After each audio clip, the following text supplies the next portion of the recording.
ओम शांति। एडिटी मिली तारीख है 14/12/2024। मिठा मिठा बापदर चवंदा मीठे मीठे ॿार तव्हां वटि मनमना भव मध्याजी भव जी त्रिशण बाण आहिनि। इन्हनि बाणनि सां तव्हां माया ते विजय प्राप्त करे सघंदा आहियो। प्रश्न आहे, ॿारनि खे बाप जी मदद कंहिं आधार ते मिलंदी आहे? ॿार बाप जी शुक्रिया कंहिं रूप में मञंदा आहिनि? उत्तर आहे, जो ॿार जेतिरो बाप खे प्यार सां यादि कंदा आहिनि ओतिरो बाप जी मदद मिलंदी आहे। प्यार सां ॻाल्हियूं करो, पंहिंजो कनेक्शन ठीकु रखो, श्रीमत ते हलंदा रहो त बाबा मदद कंदा रहंदा। ॿार बाप जी शुक्रिया मञंदा आहिनि। बाबा तव्हां परमधाम खां अची करे असां पदत खे पावन ठाहींदा आहियो। तव्हां असांखे केतिरो तव्हां सां असांखे सुख मिलंदो आहे न। प्यार में आंसू बि अची वञनि। ओम शांति।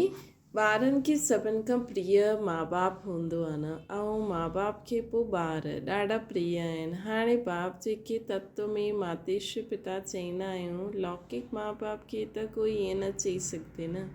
हीअ त महिमा आहे ज़रूरु, परंतु कंहिंजी आहे इहे कोई ॼाणंदो न आहे। अगरि ॼाणे त हुते हली वञे, ॾाॾनि खे वठी वञे, परंतु ड्रामा जी भावी ई अहिड़ी आहे। जॾहिं ड्रामा पूरो थींदो आहे तॾहिं मां ईंदो आहे। अॻियां मूवी नाटक आदि हूंदा हुया छा? जॾहिं नाटक पूरो थींदो आहे त सभई अॻियां मूवी नाटक आदि हूंदा हुया। जॾहिं नाटक पूरो थींदो हुयो त सभई एक्टर स्टेज ते खड़ा थी वेंदा हुया।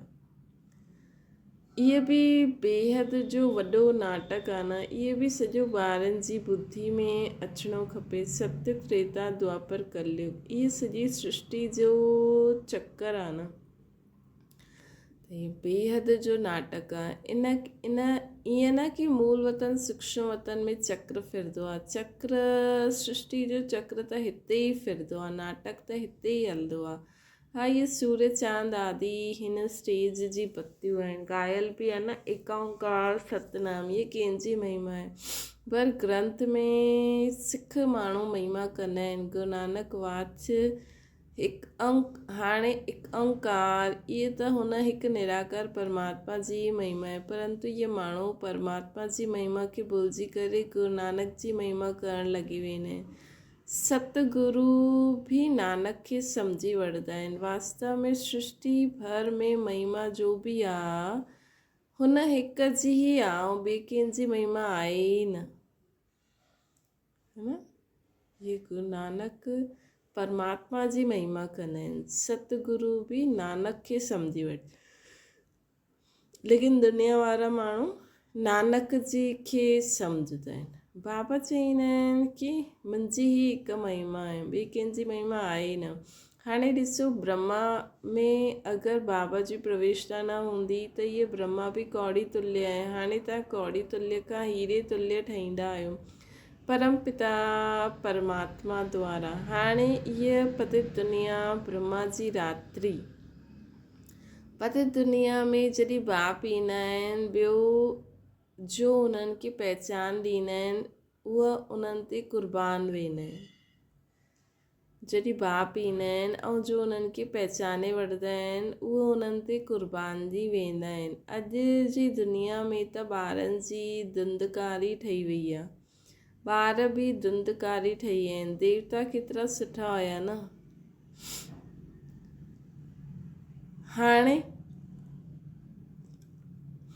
हाणे उहो पुनर्जन्म वठंदे वठंदे तमो प्रधान थी विया आहिनि। मतिलबु ॿार बि अॼुकल्ह जा पहिरियों त माउ बाप ते क़ुर्बान जी वेंदा हुया न, जीअं शिव बाबा ते असां क़ुर्बान जी वेंदा आहियूं,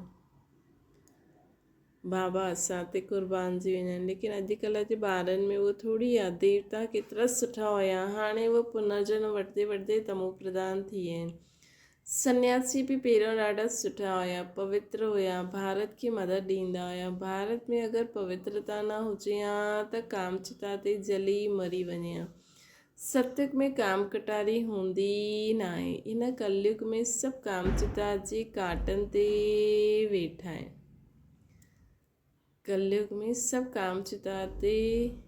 कामचिता जे काट ते वेठा आहिनि। सतयुग में त हीअं न चईंदासीं, हुते इहा पॉइंट्स हूंदी न आहे। चईंदा आहिनि अमृत छोड़ काहे विख काहे को खाए।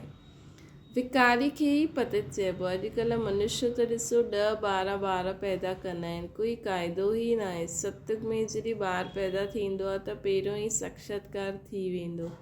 शरीर छॾण खां पहिरियों साक्षात्कार थींदो आहे कि असां इहे शरीर छॾे करे वञी नंढो ॿारु ठहींदासीं। उहो हिकु ॿार ई हूंदो आहे, जास्ती न। लॉ मज़े हलंदा आहिनि, वृद्धि थियणी ज़रूरु आहे, परंतु हुते विकार हूंदो न आहे। ॾाढा पुछंदा आहिनि तॾहिं हुते पैदाइश कीअं थींदी आहे। चइणो खपे हुते योग बल सां कमु थींदो आहे। योग बल सां ई असां सृष्टि जी राजाई वठंदा आहियूं न। बाहुबल सां सृष्टि जी राजाई न मिली सघंदी आहे। बाबा सम्झाए थी अगरि क्रिश्चन माण्हू आपस में मिली वञनि त सॼी सृष्टि जो राज्य वठी सघंदा आहिनि, परंतु आपस में मिलंदा ई न। लॉ ई न चईंदो आहे। इन करे ॿ बिल्ला आपस में लड़ंदा आहिनि त माखन तां ॿारनि खे मिली वेंदो आहे। श्री कृष्ण जे मुख में माखन ॾेखारियो आहे। इहा सृष्टि रूपी माखन आहे। बेहद जो बाप चईंदा आहिनि, ये योग बल जी लड़ाई शास्त्रनि में ॻायल आहे, बाहुबल जी लड़ाई न आहे। उन्हनि पोइ हिंसक लड़ाई शास्त्रनि में ॾेखारी अथनि। उन्हनि सां पंहिंजो कोई संबंध न आहे। पांडव कौरवनि जी लड़ाई आहे न। इहे अनेक धर्म 5000 वर्ष पहिरियों बि हुया जो आपस में लड़ी करे विनाश खे प्राप्त थिया। पांडवनि देवी देवता धर्म जी स्थापना कई। ये योग बल आहे न, जंहिंसां सृष्टि जो राज्य मिलंदो आहे। माया जी जगत जी ठाहींदा आहिनि। सतयुग में माया रावण हूंदी ई न आहे। हुते थोरी रावण जो बुत ठाहे करे जलाईंदासीं। बुत अर्थात चित्र कीअं ठाहींदा आहिनि, अहिड़ो कोई दैत्य व असुर हूंदो न आहे। इहे बि न सम्झंदा आहिनि 5 विकार स्त्री जा आहिनि, 5 विकार पुरुष जा आहिनि। इन्हनि खे मिलाए करे 10 शीश जो रावण ठाहींदो आहे। ठाहे ॾींदा आहिनि। जीअं विष्णु खे बि 4 भुजायूं ॾींदा आहिनि न। मनुष्य त इहे कॉमन ॻाल्हि बि न सम्झंदा आहिनि। ॾाढो वॾो रावण ठाहे करे जलाईंदा आहिनि। मोस्ट बिलवेड ॿारनि खे हाणे बेहद जो बाप सम्झाईंदा आहिनि। मनुष्य त इहे कॉमन ॻाल्हि बि न सम्झंदा आहिनि। वॾो रावण ठाहे करे जलाईंदा आहिनि। मोस्ट बिलवेड ॿारनि खे हाणे बेहद जो बाप सम्झाईंदा आहिनि।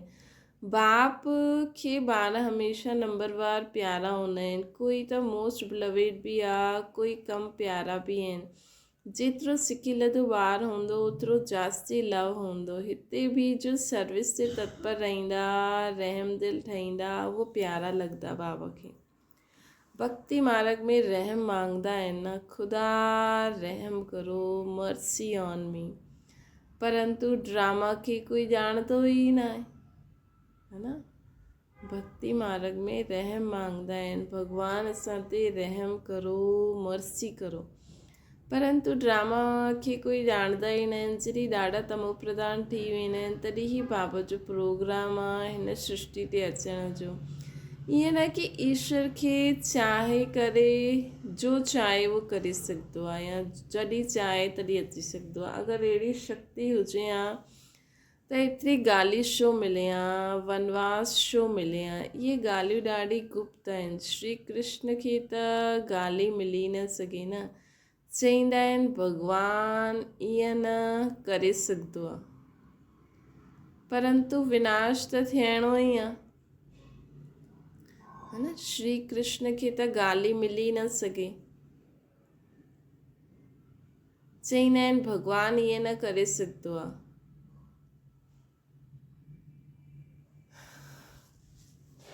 बाबा चईंदा आहिनि इहे ॻाल्हियूं ॾाढी गुप्त आहिनि, है न। परंतु विनाश त थियणो ई आहे। पोइ बचाइण लाइ बचाइण जी त ॻाल्हि ई न आहे। सभी खे वापसि वठी वञिणो आहे, है न। बाबा कोई विनाश त थियणो ई आहे। हिते माण्हू हिकु शइ थींदो आहे त चईंदा आहिनि न असां ते रहम करो, दया करो। असांखे बचायो, पर बाबा चईंदा आहिनि विनाश त थियणो ई आहे, पोइ बचाइण जी त ॻाल्हि ई न आहे। सभी खे वापसि वठी वञिणो आहे। स्थापना विनाश कराईंदा आहिनि त ज़रूरु भॻवानु हूंदो न। परम पिता परमात्मा स्थापना कंदा आहिनि कंहिंजी। मुख्य ॻाल्हि तव्हां पुछो कि गीता जो भॻवानु केरु आहे। सॼी दुनिया हिन में मुंझल आहे। उन्हनि त मनुष्यनि जो नाम विझी छॾियो अथनि। आदि सनातन देवी देवता धर्म जी स्थापना त भॻवानु बग़ैर कोई करे न सघंदो आहे। हेॾो वॾो धर्म, एॾो सुठो दया वारो, एॾो धनवान धर्म, एॾो सुखी धर्म, एॾो पवित्र धर्म बाबा बग़ैर कोई स्थापना न करे सघंदो। पोइ तव्हां कीअं कंदा चईंदा आहियो श्री कृष्ण गीता जो भॻवानु आहे। विनाश ऐं स्थापना कराइण कंहिंजो कमु आहे, है न। विनाश ऐं स्थापना कराइण कंहिंजो कमु आहे। गीता जे भॻवान खे भुलिजी गीता खे ई खंडन करे छॾियो अथनि। इहा वॾे ते वॾी भूल आहे। ॿियो पोइ जगन्नाथपुरी में देवताउनि जा ॾाढा गंदा चित्र ठाहिया अथनि। गवर्नमेंट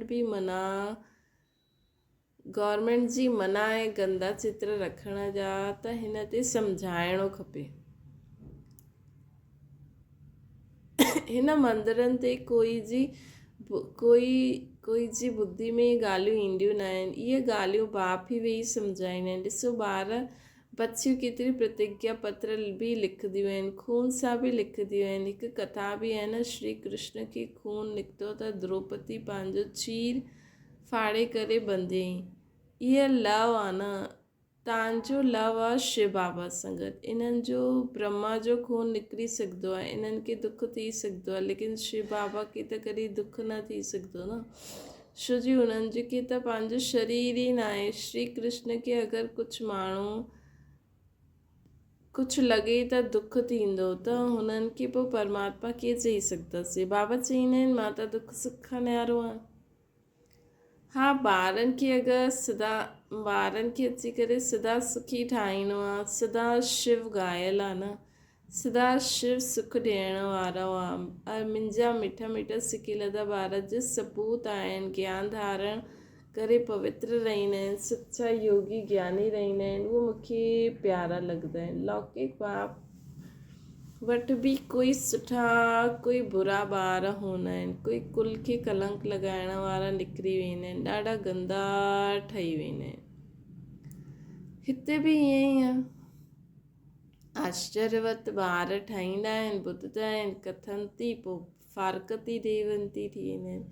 हिन करे ई निश्चय पत्र लिखवाइबो आहे त उहा लिखित पोइ साम्हूं ॾिबी आहे न। ब्लड सां बि लिखी करे ॾींदा आहिनि, ब्लड सां लिखी करे प्रतिज्ञा कंदा आहिनि। अॼुकल्ह त कसम बि उठवाईंदा आहिनि, परंतु उहो झूठो कसम आहे। ईश्वर खे हाज़िर नाज़िर ॼाणणु अर्थात इहे बि ईश्वर आहे, मां बि ईश्वर, कसम उठाईंदा आहिनि, मां में बि ईश्वर, ईअं कसम उठाईंदा आहिनि। बाप चईंदा आहिनि हाणे तव्हां प्रैक्टिकल में हाज़िर नाज़िर ॼाणंदा आहियो। प्रैक्टिकल में असां ॼाणंदा आहियूं हाज़िर नाज़िर मतिलबु छा। बाबा हिन अखियुनि रूपी खिड़की सां ॾिसंदा आहिनि। इहे परायो शरीर आहे न, लोन ते वरितो आहे। बाबा किराएदार आहे न। बाबा मकान खे कम में वठिबो आहे न, त बाबा चईंदा आहिनि मां इहो तन कम में वठंदो आहे। बाबा हिन खिड़कियुनि सां ॾिसंदा आहिनि। हाज़िर नाज़िर आहे न, आत्मा ज़रूरु ऑर्गन सां ई कमु वठंदी। मां आयो आहियां त ज़रूरु ॿुधाईंदमि न, ऑर्गन्स यूज़ कंदमि त ज़रूरु किरायो बि ॾियणो पवंदो। हेॾो पतित शरीर, पुराणो शरीर, हिन जो इहे ऑर्गन्स बाबा यूज़ कंदा आहिनि, हिन जो बाबा किरायो ॾींदा आहिनि। तव्हां ॿार हिन समय नर्क खे स्वर्ग ठाहिण वारा आहियो, तव्हां रोशनी ॾियण वारा, जागृत करण वारा आहियो। ॿियो त सभु कुंभकर्ण जी नींद में सुम्ही पिया आहिनि, है न। तव्हां रोशनी ॾियण वारा, जागृत करण वारी आत्मायूं आहियो। ॿियो त सभु कुंभकर्ण जी नींद में सुम्ही पिया आहिनि। तव्हां माताऊं जागदियूं आहियो, स्वर्ग जो मालिक ठाहींदियूं आहियो।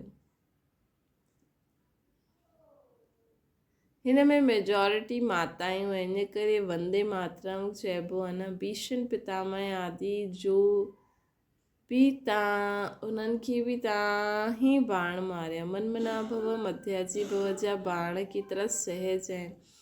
इन्हनि जे बाण सां तव्हां माया ते जीत पाए सघंदा आहियो। मनमना भव मध्याजी भव। तव्हां हिकु बाप जी यादि में हिकु ई जी श्रीमत ते हलंदा आहियो। बाबा तव्हांखे अहिड़ो श्रेष्ठ कर्म सिखलाईंदा आहिनि जो 21 जन्म तव्हांखे कॾहिं कर्म कूटण जी दरकार न आहे। तव्हां एवर हेल्दी वेल्दी ठही वेंदा आहियो। अनेक बार तव्हां स्वर्ग जा मालिक ठहिया आहियो, राज्य वरितो आहे, पोइ गवायो आहे। तव्हां ब्राह्मण कुल भूषण ई हीरो हीरोइन जो पार्ट वॼाईंदा आहियो। असां ही हीरो हीरोइन जो पार्ट वॼाईंदा आहियूं। ड्रामा में सभिनि खां ऊच पार्ट तव्हां ॿारनि जो आहे। त तव्हां हीअं अहिड़ा ऊच ठाहिण, तव्हांखे अहिड़ो ऊच ठाहिण वारे बाप सां केॾो लव हुजिणो खपे, है न। तव्हां ब्राह्मण कुलभूषण ई हीरो हीरोइन जो पार्ट वॼाईंदा आहियो। ड्रामा में सभिनि खां ऊच पार्ट तव्हां ॿारनि जो आहे। त अहिड़ो ऊच ठाहिण वारे बाप सां गॾु ॾाढो लव हुजिणो खपे। बाबा तव्हां कमाल कंदा आहियो। न मन न चित असांखे थोरी पतो हुयो की असां हम सो नारायण हुयासीं। बाबा चवंदा आहिनि तव्हां सो नारायण अथवा सो लक्ष्मी देवी देवता हुया। पोइ पुनर्जन्म वठंदे वठंदे असुर ठही विया आहियो। हाणे पोइ पुरुषार्थ करे वरसो पायो। जेतिरो जो पुरुषार्थ कंदो साक्षात्कार थींदो रहंदो। राजयोग हिकु बाप ई सिखलायो हुई। सचो सहज राजयोग त तव्हां हाणे सिखला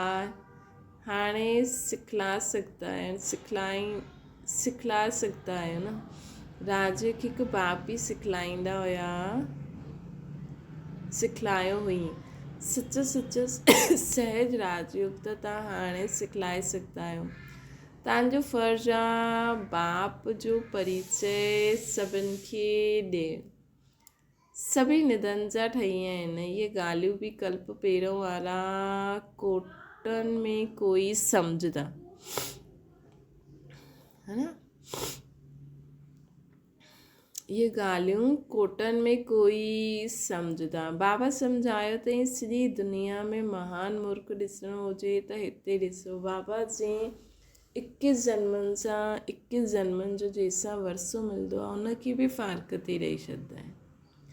ये ड्रामा में नूंद आहे। हाणे तव्हां स्वयं ईश्वर जी औलाद आहियो।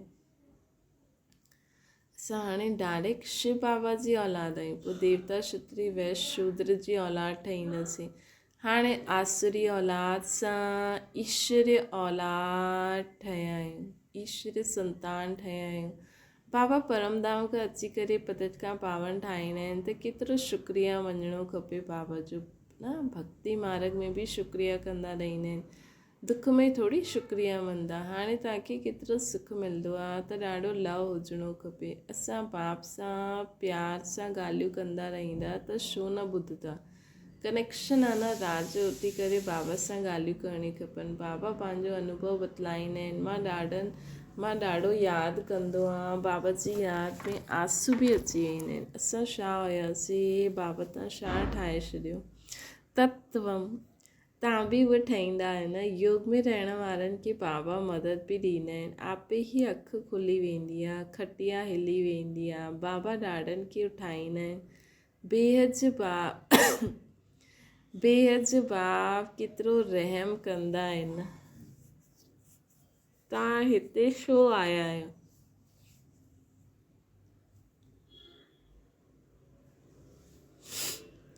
तव्हां हिते छो आया आहियो? चवंदा आहिनि बाबा भविष्य में श्री नारायण खे वरण आया आहिनि। वरण जी शिक्षा पाइण आहियूं अथवा लक्ष्मी खे वरण जो इहो इम्तिहान पास करण आया आहियूं। केतिरो वंडरफुल स्कूल आहे। केतिरी वंडरफुल ॻाल्हियूं आहिनि न। वॾे ते वॾे यूनिवर्सिटी आहे, परंतु गॉडली यूनिवर्सिटी नाम रखण न ॾींदा आहिनि। हिकु ॾींहुं ज़रूरु मञदा, ईंदा रहंदा, चईंदा बराबरि केतिरी वॾी यूनिवर्सिटी आहे। बाबा त पंहिंजे नैननि ते विहारे करे तव्हांखे पढ़ाईंदा आहिनि, चईंदा आहिनि मां तव्हांखे स्वर्ग में पहुचाए ॾींदुमि। त अहिड़े बाबा सां केतिरी ॻाल्हियूं करणी खपनि। पोइ बाबा ॾाढी मदद कंदा। जंहिंजा गला घुटिजी विया आहिनि उन्हनि जो तालो खोले ॾींदा, है न। पोइ बाबा सां ॻाल्हियूं कंदासीं, बाबा सां कनेक्शन जोड़े रखिणो आहे। पोइ जंहिंजा गला घुटिजी विया आहिनि उन्हनि जो तालो खोलिजी वेंदा। राति जो यादि करण में ॾाढो मज़ो ईंदो आहे। बाबा पंहिंजो अनुभव ॿुधाईंदा आहिनि, मां कीअं ॻाल्हियूं कंदो आहियां अमृत वेले। बाबा ॿारनि खे सम्झाईंदा आहिनि ख़बरदार रहणो आहे, कॾहिं बि कुल कलंकित न ठहिणो आहे। 5 विकार दान ॾिना आहिनि न, पोइ कॾहिं बि सपने में बि वापसि न वठिणो आहे। राति सुम्हंदे समय बि बाबा सां गॾु सुम्हो, उथंदे वञे समय बाबा सां गॾु उठो। अच्छा, मीठे मीठे सिके ॿारनि प्रति माता पिता बाप दादा जो यादि प्यार ऐं गुड मॉर्निंग। रूहानी बाप जी सभिनि रूहानी ॿारनि खे नमस्ते। असांजी बि रूहानी माता पिता बाप दादा खे यादि प्यार गुड मॉर्निंग ऐं नमस्ते। धारणा जे लाइ मुख्य सार, बाप जो प्रिय ठहिण जे लाइ रहमदिल ठही सर्विस ते तत्पर रहणो आहे। सपूत आज्ञाकारी ठही सचो योगी व ज्ञानी ठहिणो आहे। असांखे सपूत आज्ञाकारी ठही करे सचो योगी ऐं ज्ञानी ठहिणो आहे। ॿियो आहे अमृत वेले उथी बाप सां ॾाढियूं मिठियूं मिठियूं ॻाल्हियूं करणियूं आहिनि। बाबा जो शुक्रिया मञिणो आहे। बाप जी मदद जो अनुभव करण लाइ मोस्ट बिलवेड बाप खे ॾाढो प्यार सां यादि करणो। अमृत वेले उथी बाप सां ॾाढियूं मिठियूं मिठियूं ॻाल्हियूं करणियूं आहिनि। बाप जो शुक्रिया मञिणो। बाबा जी मदद जो अनुभव करण लाइ मोस्ट बिलवेड बाप खे ॾाढो प्यार सां यादि करणो आहे। वरदाना, सदा उमंग उत्साह में रही मन में ख़ुशी जा गीत ॻाइण वारा अविनाशी ख़ुशि नसीब ठहो। तव्हां ख़ुशि नसीब वारा अविनाशी विधि सां अविनाशी शुक्रिया अविनाशी सिद्धियूं प्राप्त कंदा आहियो। तव्हां ख़ुशि नसीब वारा अविनाशी विधि द्वारा अविनाशी सिद्धियूं प्राप्त कंदा आहियो। तव्हांजे मन में सदा वाह वाह जी ख़ुशी जा गीत बजदा रहंदा आहिनि। वाह बाबा, वाह तक़दीर, वाह मुंहिंजो मिठो परिवार, वाह श्रेष्ठ संगम युग जो सुहावनो समय। वाह बाबा, वाह तक़दीर, वाह मिठो परिवार, वाह श्रेष्ठ संगम जो सुहावनो समय।